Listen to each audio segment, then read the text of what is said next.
My name is Ace Cavalli. I live in the Utah desert with my blue heeler, Genghis Khan. He's my guy, and I'm his guy. We have almost 2 million acres of wilderness, starting right in our backyard.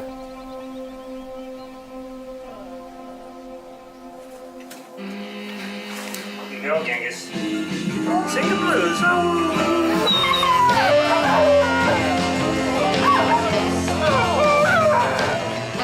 I've been a photographer for 30 years. He's been a writer for 5 years.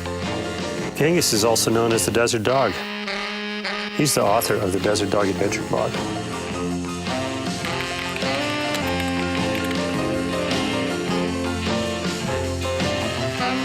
For my 60th birthday, I decided to go on a 60-day backpacking trip. I'm leaving from my front door. I've been piecing together this backpacking trip for about 7 years, exploring this area in smaller trips, finding routes in and out of these canyons. We'll cover about 400 miles in a big loop. I'm not going alone. I have friends joining me for different parts of the trip. Some are coming for 30 or 40 days. Where you going? You going with me? Genghis is coming along for all 60 days. Think about it. 60 days is over a year of his life when you put it in dog years. And he has no idea where we're going or for how long.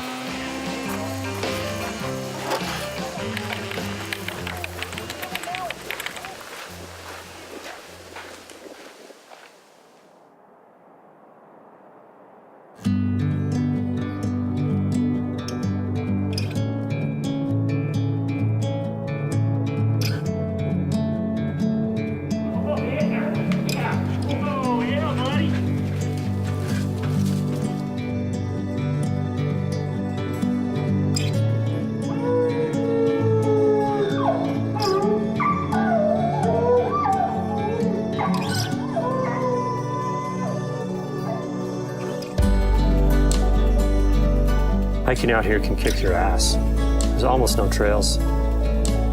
60 days is a long time to be out there, especially when it's in this thrashy, sandy, brushy, hot, rocky terrain. Man, I just don't remember exactly where to go. Forget how confusing all these little hills were. A lot of things can happen. Falling, injury, rattlesnakes, heat stroke, not enough food, or not enough water. No, it's not that brown, but it tastes like your urine sample. Not that I've ever tasted a urine sample. That is nasty water. My friend Craig Childs, the writer, says there's 2 ways to die in the desert: thirst or drowning.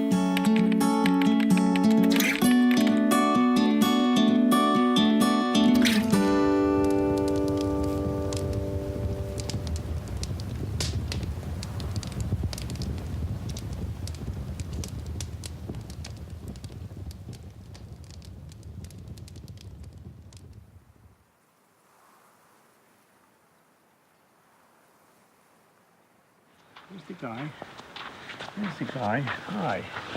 You ready for another big day? You ready for another big day, huh? You gonna be ready? I bet you're ready. It's a good rest, huh?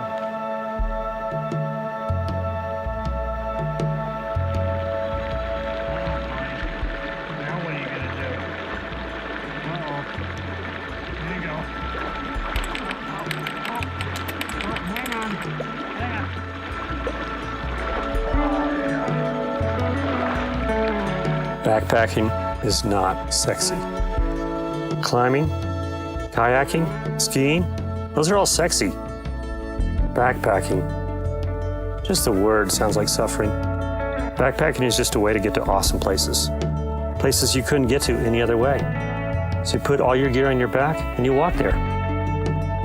You can only see so much from your car. Backpacking itself is not the thing. The thing is the places you get to go.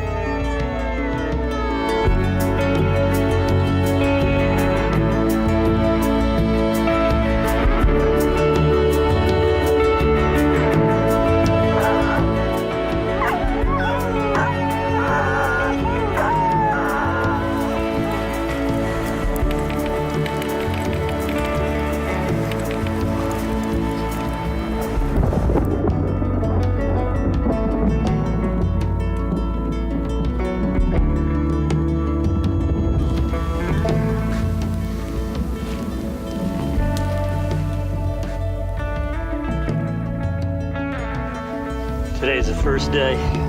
First day, looked a little tired, a little bit older, a little bit had enough.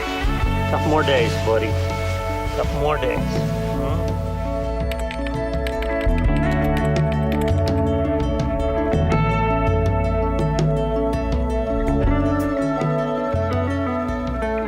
I got Genghis in December 2005. I've been traveling all over the world that year, working as a photographer. And I came home sick, exhausted, and depressed. I saw an ad in the paper for 6 puppies found abandoned under a trailer. There he is, right there. That little quiet-looking guy. And I thought I'd go take a look. This little guy put his head under my hand. We've done pretty much everything together ever since.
People say you can learn a lot about love from a dog. Patience, loyalty, understanding without really understanding things. But they mean you should take those things you learn from a dog and apply them to relationships with people. I think learning to love a dog, to take care of them, helps you to become a better person all by itself. They help you slow down. Take time out, pet your best friend, give you an excuse to play.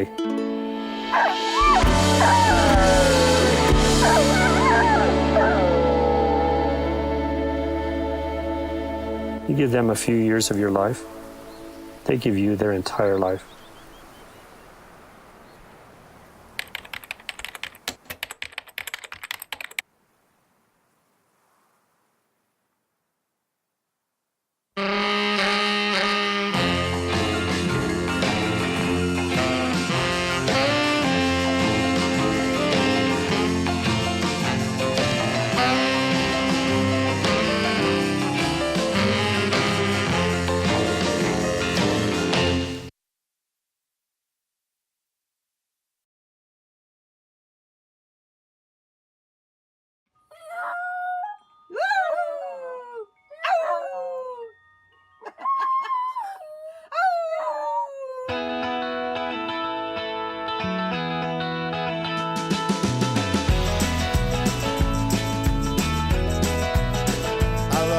Dog, he's my dog. If you don't love my dog, that's okay. I don't want you to, he's my dog. I love my dog, he's my dog. If my dog don't love you, that's okay. I don't want him to, he's my dog. Sometimes it's just this simple. Sometimes life is just this simple. Sometimes life is really just this simple. I love my dog.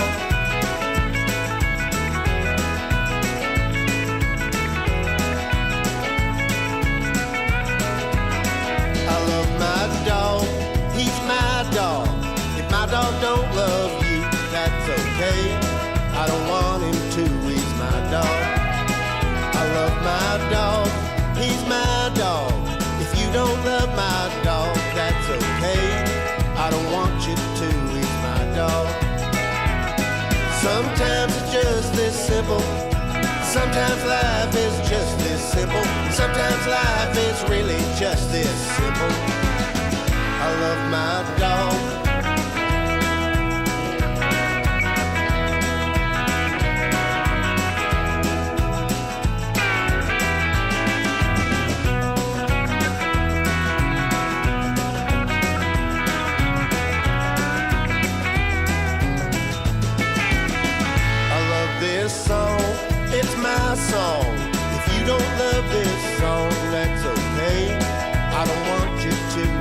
This isn't about you, it's about my dog.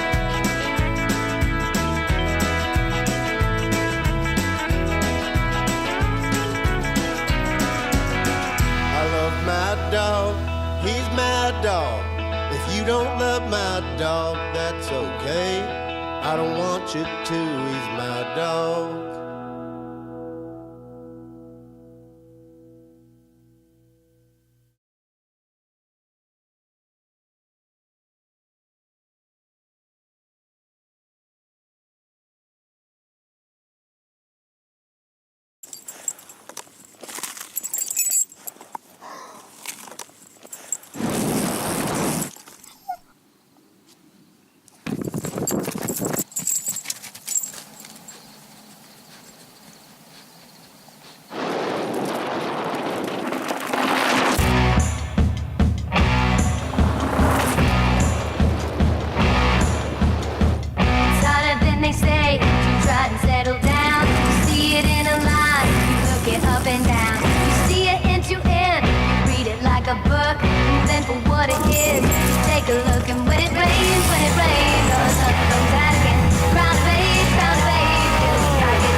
What do you want me to do?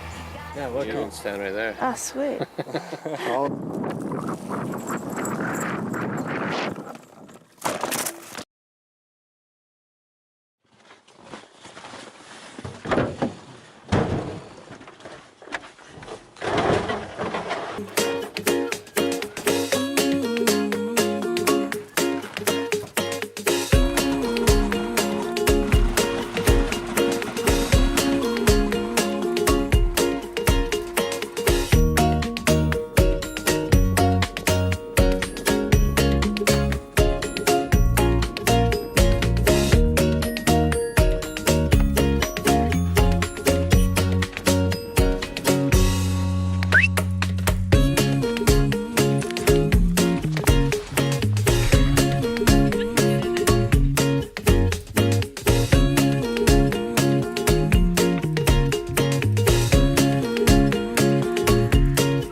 In 2010, my doctor told me to buy a funeral plot because I would need one within the next 5 years. But I'm still here because a shelter dog saved my life.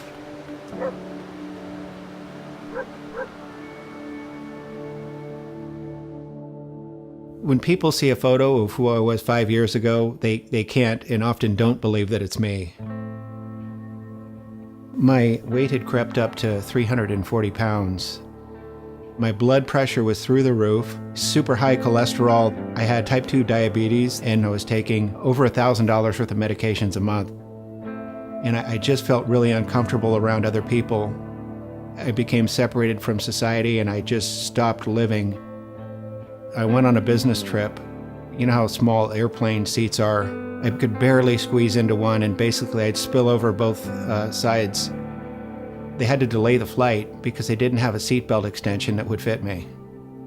There was a gentleman next to me, and he just looked in complete disgust, and he looked at me and he goes, "I'm gonna miss my connection because you're too fat." That really was my bottom point. That's the point that I really decided that, you know, I'm either gonna die or I have to do something. I looked in the phone book and I found a nutritionist near me. One of the first things that she asked me to do was to go adopt a shelter dog. It would force me to go outside. It would force me to become more socially interactive. So I went to the local shelter, and I remember telling the lady I would like an obese middle-aged dog so that I would have something in common with him. And when I walked into the room, we both looked at each other with like a look of, really? I took him home that night. Neither of us knew what to expect.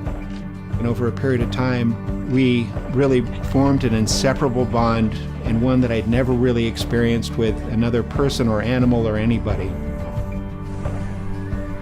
We began walking for at least a half an hour a day, every day, and over the course of a year, just by changing what I ate and walking with Petey, I lost about 140 plus pounds. Everything about my life improved. I got off all meds. I no longer have type 2 diabetes. Petey also lost about 25 pounds, so we did it together. It was like a miracle. There you go. Woo! Hi, Petey. So I read over Petey's paperwork when I adopted him, and it turns out that he was left alone in a backyard, and nobody played with him. He'd had arthritis and all kinds of rashes, and his skin was just itching all the time. He was wondering what would ever happen to him. He'd gone from being in a situation like I was, where he didn't have any friends and he didn't know anybody, and really became a proud dog. Petey ready for the next stop? Petey's a good boy. Beyond unconditional love, Yum, peanut butter. Petey taught me absolute loyalty. He looked at me in every sense as though I was the greatest person on the planet.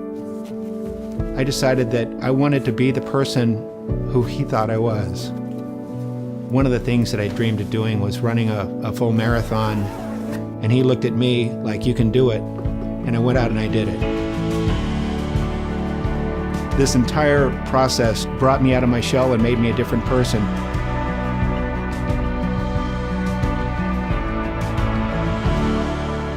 I knew that he was getting old and his time was coming. They discovered a really large cancerous growth on his spleen, and there was really nothing that they could do. I knew that he was going to die. I just laid with him on the floor. He just looked at me, and I could tell that the life had just passed out of him. And that was the end. And I just sat there and I held him. I loved him so much.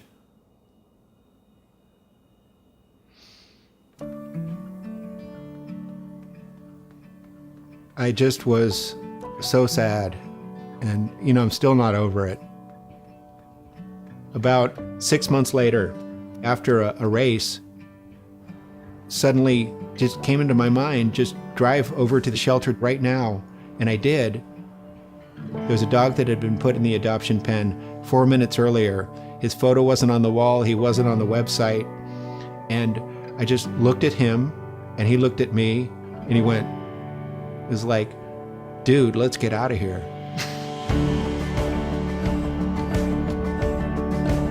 Jake is a completely different dog. Jake loves to play, and we started training, and he now runs 10-mile distances with me, and we're going to do our first half marathon together. He's the best running buddy I could possibly have. So really, thanks to Petey, I wake up every day wanting to be the best person that I can possibly be. He completely transformed me into a different person. I think about it now, who rescued whom? I mean, did I rescue him or did he rescue me?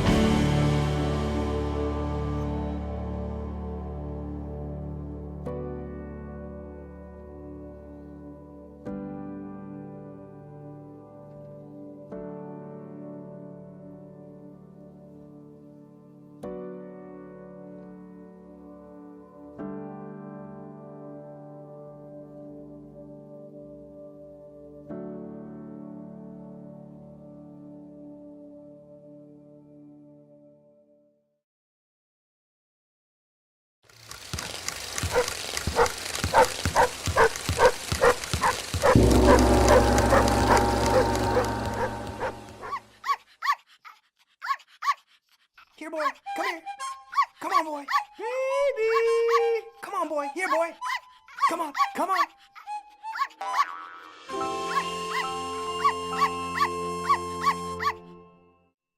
Why do we put up with them? They start out cute for sure, but before you know, they grow and grow. Too big to be ignored. They get so big and eat like pigs and slurp right off the floor.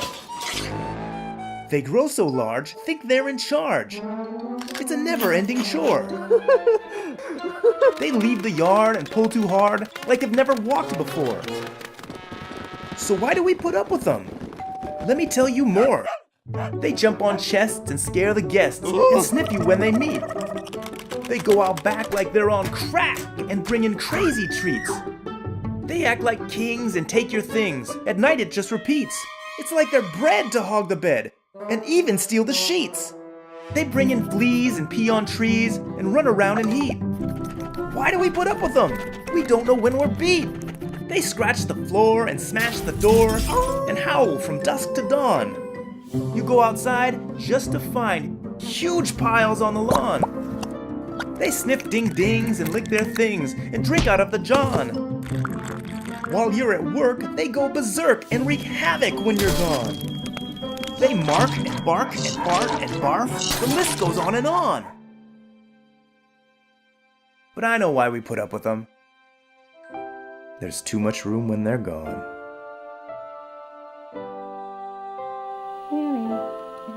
Hello, Sammy. I'm not hit record again. Okay.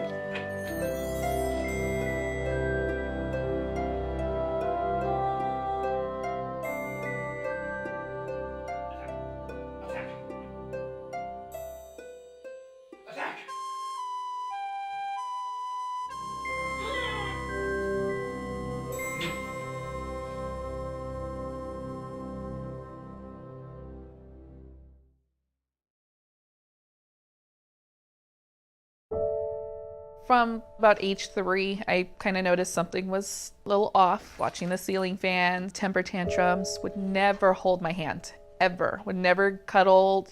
Joey's high-functioning Asperger's. He got diagnosed at 7 years old, and it's been a struggle. I didn't know the ranges of autism. He's always wanted to be alone. He's never wanted to have people around him. He's always done everything better by himself.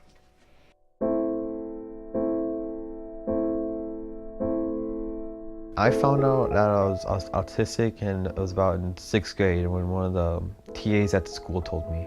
It kept on repeating in my head, I'm autistic. Started questioning, what is autism? Having autism is kind of hard because like people look at you differently, and it was hard for me to like make friends and like be social.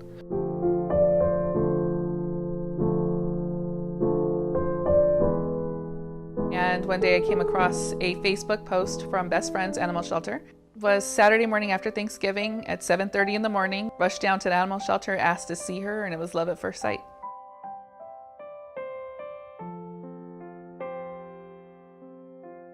When she came in the room, she completely walked past my mom and jumped onto my lap. Like a little lapdog was all over him. It was beautiful just to watch him with her, watch him being able to connect with somebody. It's amazing because he's autistic, so we don't have these moments. So it was pretty special. I personally didn't like pit bulls. I just, all the stories in the media, they relay the dogs to be horrible dogs, and with all the attacks. And when I saw Roxy, not a mean bone in her body. Yeah, Roxy just changed my life.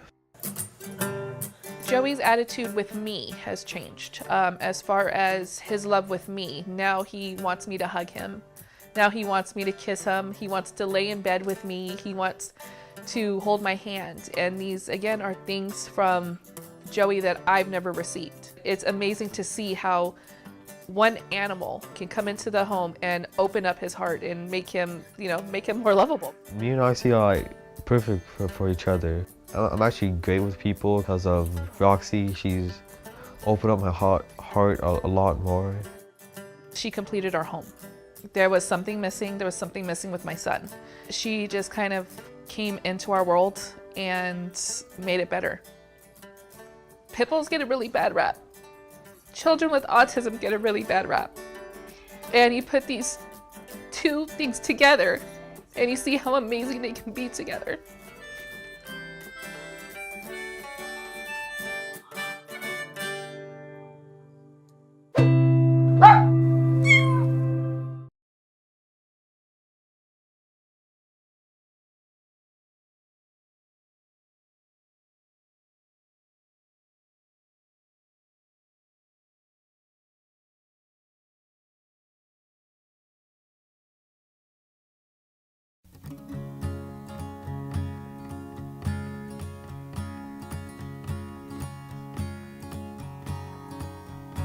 I think every day with them is a gift.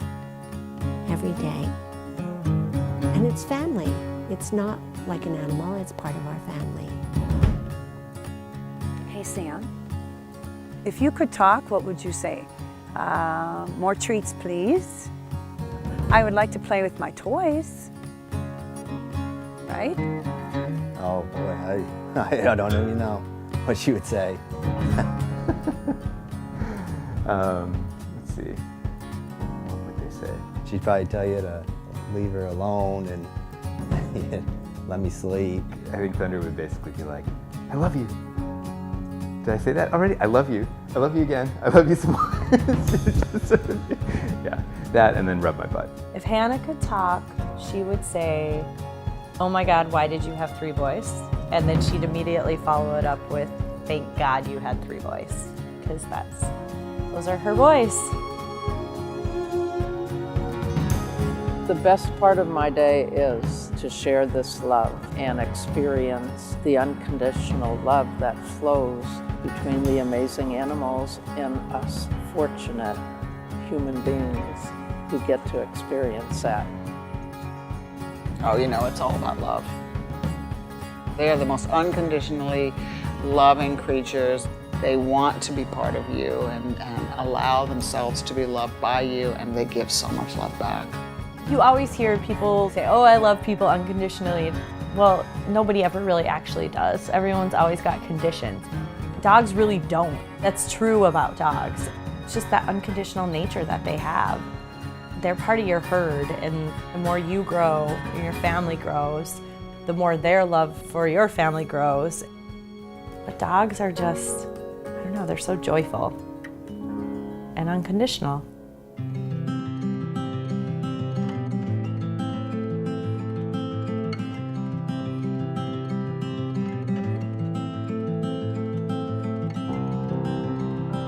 Avery is a Springer Spaniel mix.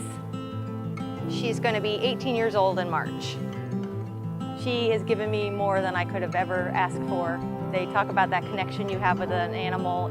It's just unreal. She has grown up with me. You know, I got her when I was early 20s. Now I'm early 40s. She's been there the whole way. I have a Great Dane, and his name is Walton, and we call him Walt. And he's 10 years old, and he is my best bud. Got him when he was 2 months old for Mother's Day.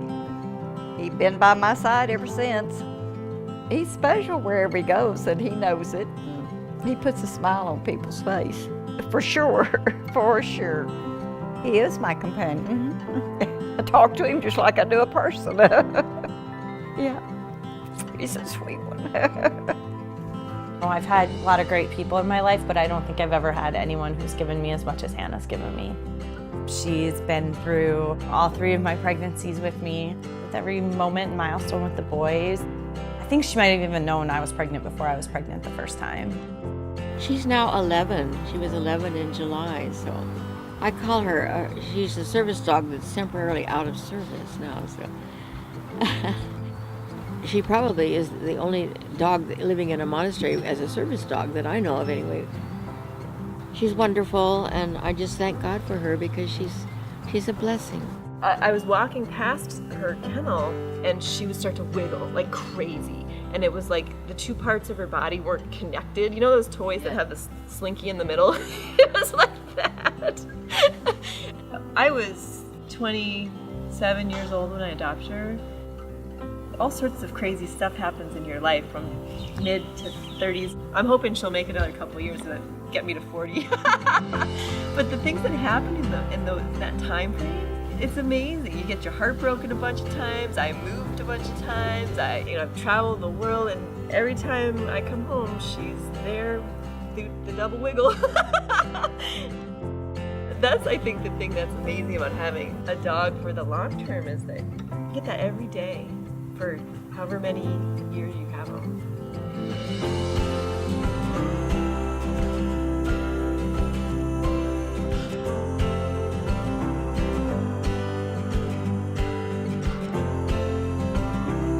We kind of always looked and gravitated towards older dogs. I would look through the Humane Society website looking for old dogs, and anytime we lost one, we'd have a spot for a new one.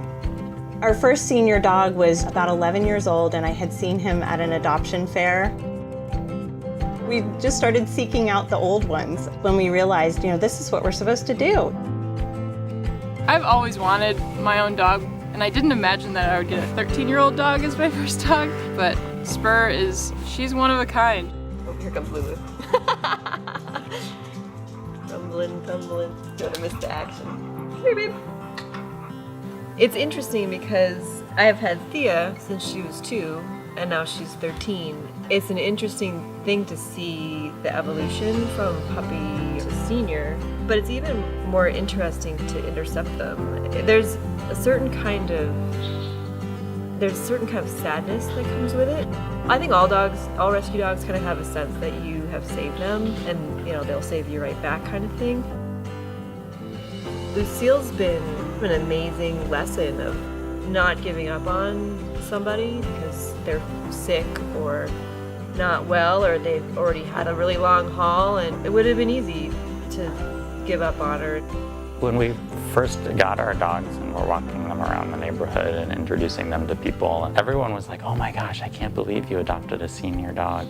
It was this big deal, like we were doing something quite remarkable and altruistic. And when you think about it, that's just what should be done. These dogs have so much left to give, and we are just selfishly accepting all their gifts.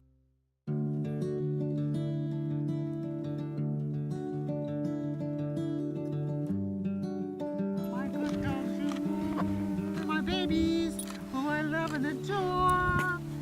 Yeah, who love and adore me. Just love every day with them. Remember what they give you, all of the great things. Yeah, because it's so short.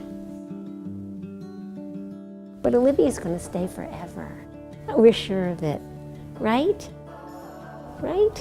When she was 6 years old, I told her, I said, make a deal with you, You gotta live to 21. When you're 21, then I might be okay with you leaving me. She's lasted to 18 almost, and so she's upheld her part of the bargain. I always feel like I'm on borrowed time now, but every day with her is precious, and it definitely feels like a gift. There's something unique about this smell on her feet. It's like one of those things that I just want to be able to bottle up and have. I don't think that there's ever going to be another dog that's going to have like that exact smell of fresh cut grass and dirt and earth and outside. It's like all of her joy is kind of wrapped up in that smell. When I throw a ball and when it goes over the fence, we just go and get it, and sometimes Hannah goes with us. They've just brought so much to our lives, and I think for the kids, it's kind of given them a realization about the cycle of life and how, everybody gets old. Dogs get old, people get old.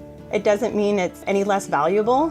What's really impressive about Walter is regardless of what his past life was or what issues he's had to overcome, every day I see him do something different. And even though he's 10, it's almost like he's discovering life new, and that really inspires me. So she's part of my life, and I always sort of facetiously say, well, we're going to ride into the sunset together, but I don't know if we're going to make it together. She's getting a little on now, and I'm still managing, but you never know. You can drop anytime, I think Lucille probably has all sorts of stories. My friend made her this collar. It's got the martini olives on it. It's because you can kind of see her sitting in a bar with a martini in her hand and with a gravelly voice saying, "Have I got a story for you?" Or, "Oh yeah, you think that's a good one?" If she could talk, she'd be one of those brassy old ladies with some pretty bawdy stories to tell and no regrets. I think she'd be hilarious at a cocktail party. Oh no, you can't go away. You can't go away. You have to bring it back to me. Yes, you do. What would she say? I think he would say, thank you for being my mom, and thank you for loving me, even in the beginning when I didn't know how, right? She says hi, but not in a human voice. Hi. She says it like that, sort of. I love being here. Well, right away, I love you. That's the first thing that would come to my mind. Thank you for letting me live here with you. You're the best. We love you. I love you. I love you.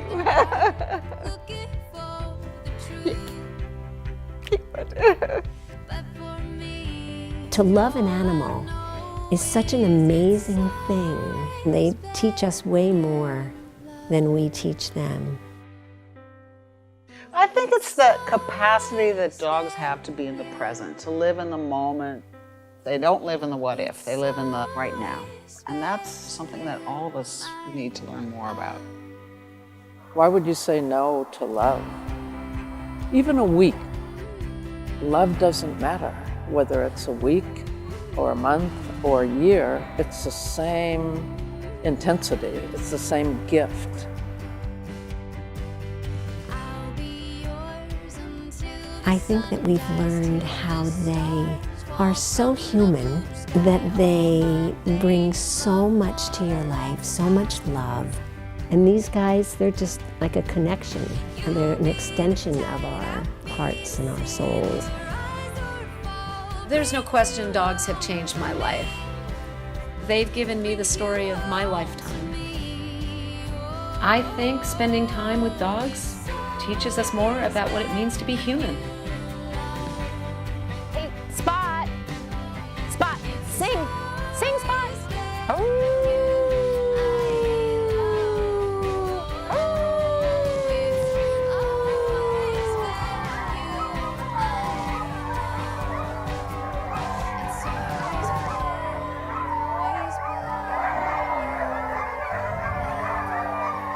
I thought they'd probably sing.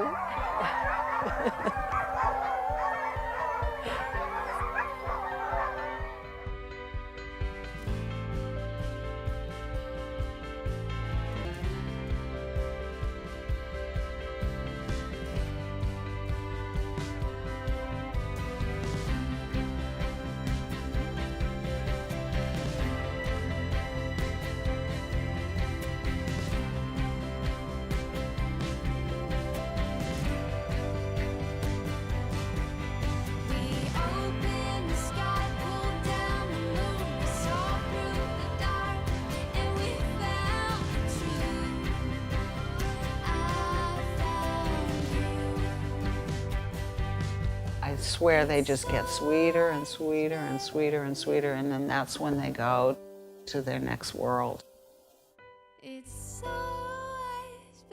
They sort of sweeten us out. They're so full of heart and soul and love.